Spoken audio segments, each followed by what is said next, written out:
Hello and welcome to Crypto News. My name is Claudio and this is CryptoChain, the channel where I do crypto news, reviews, demos, interviews, and blockchain games reviews. And in today's news video, we'll take a quick look at the crypto market to see how the prices have been doing in the last 24 hours. And then I'll also be talking about Grin and the mimblewimble protocol, which is all about privacy for cryptocurrency and how it's actually been exposed by one person. And this isn't actually exactly new, but I really wanted to cover this topic. I haven't actually covered it on time when it came out, and I want to share this information with you in case you weren't aware either.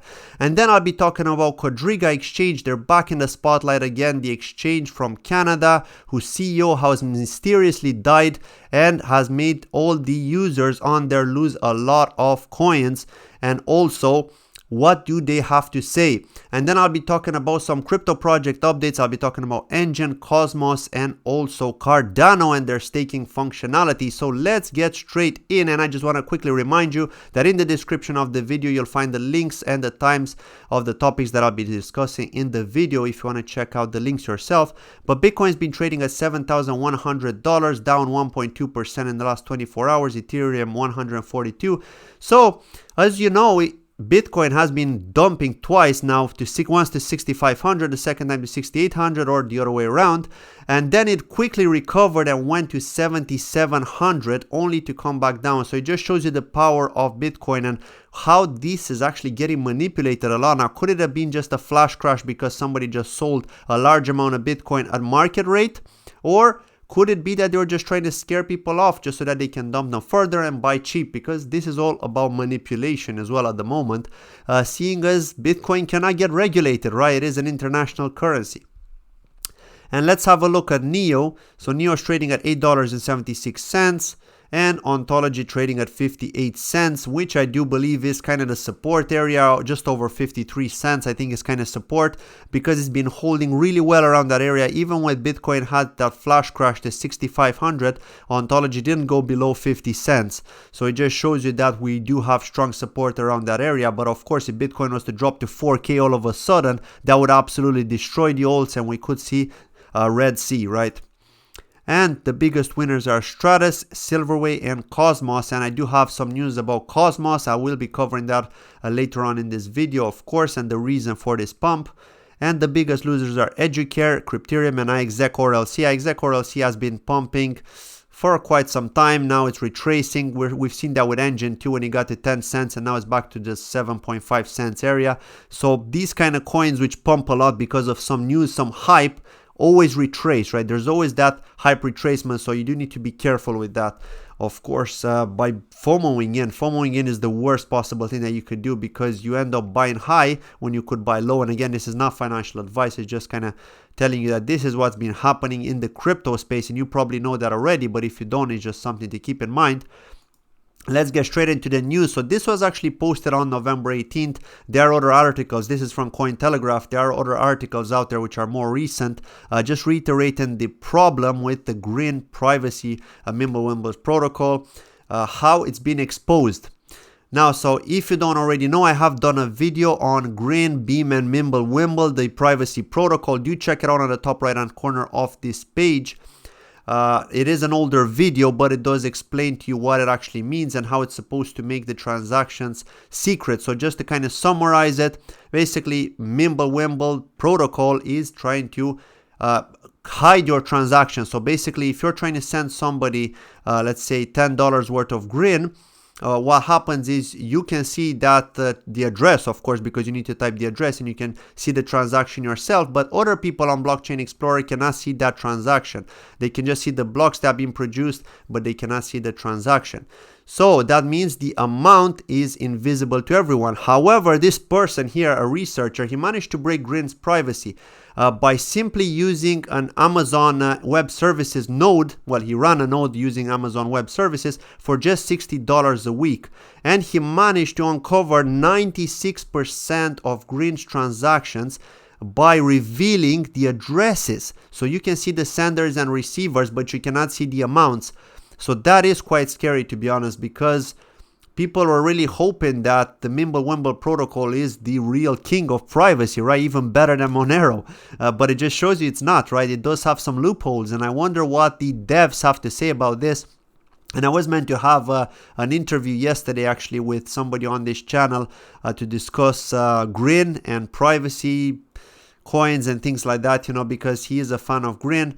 Hopefully I will get him on next week. We'll have to see if we can reschedule. But this is actually quite scary, right? Because a lot of people have had their hopes high with Grin, you know, kind of being the little brother of Bitcoin, trying to be all mysterious and things like that. The white paper just dropped on a website, and then, you know, people just getting in and FOMOing in and things like that, hoping that it's going to be the same as Bitcoin, but it is inflationary. This is just something to keep in mind with Grin. Yeah, I mean, the fact that they had this big loophole, it kind of takes away the whole privacy aspect of it, and it could just mean it may die out if the developers don't do something about it. If they manage to do something about it, perhaps they can still fix it, but we have to see, you know, because this is what happens with new cryptocurrency, when somebody tries to create something revolutionary to change the world, but they fail at doing so because they are not Satoshi Nakamoto. Simple as that, right? And we're seeing so many altcoins die out because of that, and failing or having some loopholes to take advantage of people to mint extra tokens and things like that.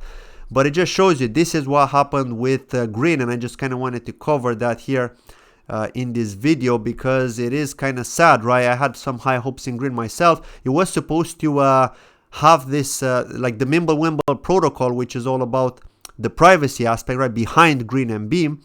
Was supposed to be kind of as a side chain to Bitcoin, so that transactions can be made private with Bitcoin, so you cannot see people's amounts, people's addresses that they're sending to and things like that, because these things would happen on this side chain, and then it would be atomic swap back to the Bitcoin blockchain, and then you would be generating that transaction there, right, the blocks. So this is the thing, like you know, if this could be uncovered by one person, how likely is it that mimblewimble is going to be integrated with Bitcoin at some point? Maybe in the future if they manage to fix this issue, but probably unlikely, right? So let's move on and talk about the next piece of news. Again, let me know what you think in the comments below about this. Are you still bullish on Grin and BIM and the privacy aspect, or is it really scary that this happened, right? And this is about Quadriga. So the lawyers for users of bankrupt crypto firm seeks examination of founder. So they actually want to find out, like, the users that basically lost all of their crypto tokens because the CEO has died, and apparently he had access to the private keys to the cold wallets where a lot of the funds were on, and nobody else knows where those private funds are. Basically mysteriously died. So he died, his wife says he died, he was buried, but basically the users which got affected want to know for sure that this wasn't a hoax, that he didn't just disappear off to some island living the dream, right, while leaving his wife and kids behind. So that could also be a case, right? Who knows? But basically the lawyers that are representing these users want to exhume the body of the founder, and because, you know, he died with questionable circumstances. And what's interesting here, let me see here. Actually, the company lost $135 million. So that is a lot, right? That is a lot of money. And let me tell you here what his wife said. So in a statement, the widow said that she is heartbroken to learn of this request. Jennifer Robertson said her late husband's death should not be in doubt, adding it is unclear how its confirmation would assist the asset recovery process further. Well, why not? Because then at least everybody could have that peace of mind that this wasn't a hoax and it was real and he really died, right? But it just shows you that this is the main problem with centralized exchanges. When you are trusting a third party with all of your hard-earned money, and this goes back to Binance and the news video that I done a while ago where I spoke about the Binance having a lot of VIP customers on there which have probably millions of dollars worth of crypto on Binance, trusting Binance with their funds. What happens if Binance disappears? What happens if they lose access to the cold wallets? How will those VIP customers recover their funds, right? That's the big question here. So this is the risk with centralized cryptocurrency exchanges, even though they have a lot of liquidity. Not your coins, not your keys, not your crypto, right? That's how it is. That's how it is. And it just shows you it's very, very high risk. And that's that about Quadriga. We'll have to see how this progresses. We'll have to see if they manage to uncover the body, if they convince the wife or whoever can actually do that, to uncover the body, right? To prove it. And let's talk about Enjin. So from Enjin, we got some news recently. They've created this Christmas token called Ho Ho Hodl. It is a collectible. Of course, Enjin are all about collectibles for gaming assets. So they kind of wanted to make it fun. You know, they created, you had to complete some tasks in order to generate this token, which would get minted. It's called Ho Ho Hodl. It's an ERC 1155 NFT token, which stands for non-fungible. And you should see that in your wallet if you did. And the other thing is, of course, this was actually older. This is from December 6th, where Enjin have really pumped in price because of this news related with Microsoft. So let's move on to the news here to actually show you. So this is all about Azure Heroes. Now this is basically Microsoft and Enjin discussing a way to kind of promote their Azure cloud product with non-fungible tokens. So basically, if you're a developer and you're assisting the community on forums, things like that, you're contributing, you're helping other developers out there with problems that they face, you can actually receive an award. Basically, when people like your, well, not when people like it, but when people upvote your contribution, then you can get awarded a badge. So of course you can scan a QR code and generate this minted token, which is limited in supply. And these are all crypto heroes, as you can see here. The inclusive leader one, inclusive leader, which has a limited supply of 100, content hero 250, community hero 550. So all of these have limited supply, as you can see here, maker, mentor, and so on. So basically they've collaborated in a local pirate to create a blockchain-based recognition program. The Azure Heroes badges were created in a number of original and unique designs, which have been tokenized into a digital asset on the Ethereum public blockchain. So each season our badges will be minted in verifiably limited quantities and recorded on the public blockchain. We will continue to issue badges to the community for various achievements until supplies are depleted. So of course the blockchain technology is being used, as you know, hence why they've actually come up with this, right? But it's interesting that Enjin have managed to reach out to Microsoft for this. So it just kind of shows you that Enjin are one of those projects that are really pushing themselves in the space when it comes to blockchain gaming, when it comes to non-fungible tokens, and trying to kind of revolutionize the space. And they're kind of ahead of everyone else, right, in terms of this. Like anybody who comes up with something like that now is kind of seen as a runner-up, you know, in that race. It's very hard to compete with somebody who's becoming a giant now, because a lot of these companies, a lot of these startup gaming companies are starting to deploy games using Enjin's SDK, software development toolkit. So this may mean something big for Enjin, in my opinion, right? And you gotta see the pros with this, right? You can't, I mean, what are the cons really? I just can't really seem to find the con with Enjin. Maybe because you could say it's a little bit centralized, right? It's not really decentralized, but at the end of the day, they're focused on gaming, and they're trying to solve a real world problem out there when it comes to non-fungible tokens, when it comes to in-game assets, which you could not freely trade before. This is a real world use case, a real world problem solving use case. And fair play to them for pulling this off with Microsoft. We may see more in the future, probably other partnerships too, which could cause Enjin's adoption to grow massively. Of course, in the gaming world, as more and more gamers will find out about Enjin. And let's move on and talk about the Cardano. So Cardano's testnet, which is Shelly's incentivized testnet, which is about proof of stake. And if you don't already know about Cardano, I'm sure you probably do, but if you don't, I have done a review on Cardano. Do check it out on the top right hand corner, in which I explain all the different phases that they have to deploy.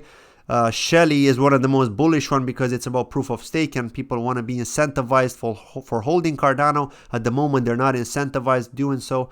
So here's a calculator. This is actually on staking.cardano.org, and I actually wanted to have a look at this to see how the rewards are like. So for example, if you have 10,000 Cardano, you only generate $25 worth of Cardano per year. That's 1,717 Cardano.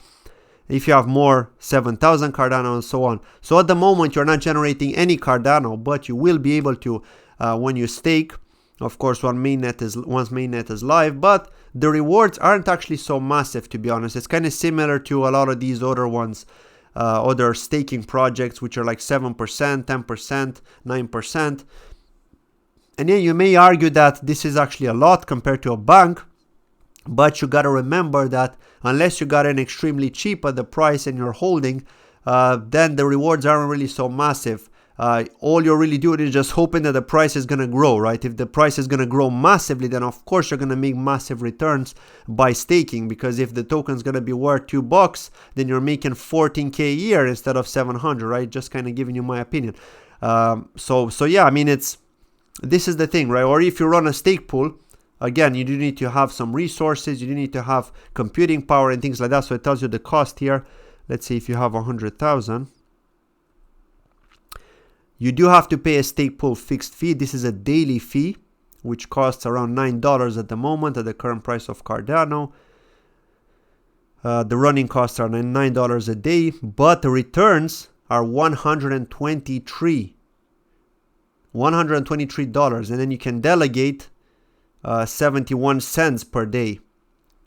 These are the delegation rewards. So yeah, I mean, it's pretty cool, right? It is pretty cool because people like staking, right? This is how you have to see it, right? And actually the delegation rewards are quite high. As you can see here, 1,247% per year. So that is a lot, right? For 100,000 ADA. That is a lot of money if you think about it. So I think a lot of people are going to want to run a stake pool, to be honest, rather than delegate. There will be some people that will delegate, people that don't have so much Cardano, but I guess people that have a lot of Cardano will try to run a stake pool if they have the resources to do so. So yeah, let me know what you think in the comments below. What's your opinion on Cardano and the Shelly mainnet when that's going to come? Are you bullish on that, and are you going to be staking your Cardano? And let's move on and talk about Cosmos. So Cosmos have actually tweeted this 17 hours ago, just changed 18 hours now. 18 hours ago, IRIS network, or Iris network I think it's pronounced, is an interchain service platform for creating distributed business applications. So Cosmos are trying to help companies use their software development toolkit and develop using Cosmos. And we're seeing a lot of projects following the same pattern. We're seeing Ontology do that. We're seeing Neo do that. We're seeing Elastos trying to do that. All these other companies, also Cardano, are trying to do that, right? But Cosmos have now developed their own methodology to attract companies. Now the question is, what will companies actually use, right? Because this is the main question. Will companies, based on specific use cases, use specific software development toolkits from all these blockchain companies, from all these crypto companies? Like, for example, if your company is focused on gaming, you may be interested in Enjin. When your company is focused on finance, on DeFi, things like that, maybe Cosmos. So I think that they're all focusing on some specific areas. Like, for example, Ontology are focusing on identity. So if your company is identity focused, you may be looking at Ontology. So I think this is how they're trying to act in a way to target specific sectors out there, right? So that is pretty important in my opinion as well, to see that these projects are trying to target specific sectors, because if you try to target everyone, you're probably not going to win out, right? Because you're going to have competition from people that are more niche focused, trying to target a specific sector. So yeah, that was it from today's news video. Let me know what you think again in the comments below. Don't forget to like the video if you enjoyed it and subscribe if you're new. Thank you very much for watching. Have a lovely day. Bye bye.